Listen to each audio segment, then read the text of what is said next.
Tiens, ça va où tout ça? Oh non mais la planète doit en prendre un coup, hein. Obligé. Nos carburants classiques malheureusement apportent beaucoup de torts. Majoritairement confectionnés à partir de pétrole, de gaz, de charbon ou encore de lignite, leur exploitation et utilisation représentent une consommation d'énergie considérable, soit 80% des énergies primaires consommées en 2020 selon l'IAE. Mais voilà du positif avec les biocarburants. En effet, ces derniers étant à base de biomasse végétale, dévoilent des avantages quant au bilan énergétique et carbone notamment. Certains de ces biocarburants ont déjà fait leurs preuves, comme ceux à base de colza, de céréales ou encore de résidus forestiers. Et c'est pourquoi nous introduisons de nouvelles perspectives. Voici l'algue qui anime les cœurs, la Phaedodactylum tricornotum.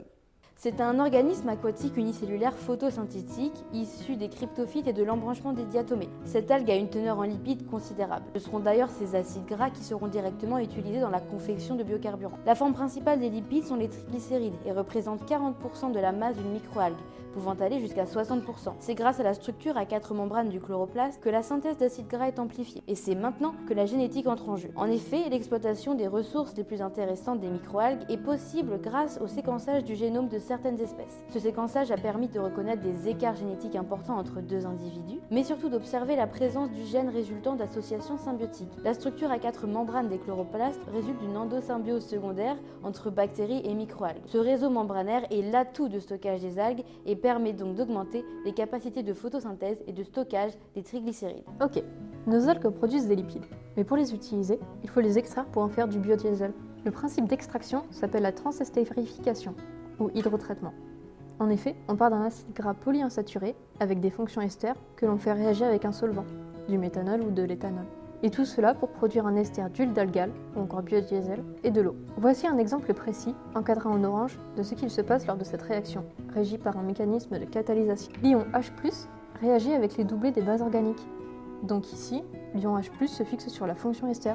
C'est une protonation. Cette molécule réagit ensuite avec un alcool, du méthanol par exemple. La liaison entre O et C de l'ester et celle entre O et H de l'alcool sont donc toutes les deux rompues. On observe une formation d'alcool dans les produits. Ensuite, revenons à la réaction numéro 3. On a l'attaque d'une molécule d'eau pour déprotoner et former l'union hydronium, H3O+, encadré en vert, et une reprotonation par cette molécule. Ensuite, on reforme une double liaison CO avec le départ du groupe partant, qui est l'alcool. Après cette extraction, ce qui est intéressant est de voir le bilan énergétique de combustion d'un biodiesel comparé à celui d'un diesel classique. Dans le phénomène, et si l'on s'intéresse par exemple à une molécule à 19 carbone, sa combustion produit 836 g de CO2. Cependant, le rendu énergétique n'est pas le même. Et oui, lorsque c'est du diesel classique, on libère 5996 kJ par mol, alors que pour le biodiesel, la libération d'énergie est de 6652 kJ par mol. Et là, c'est le point positif. Aujourd'hui, on utilise déjà des biocarburants, mais sous les conseils des constructeurs, notamment le N590. Cependant, ce ne sont pas forcément des biocarburants très riches en matières biodégradables. Le N590 n'est composé qu'à 5% de matières biodégradables.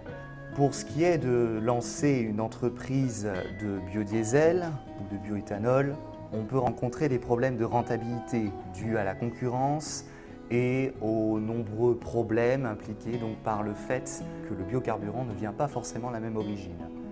Le premier graphique montre les matières premières utilisées en France pour la production biodiesel.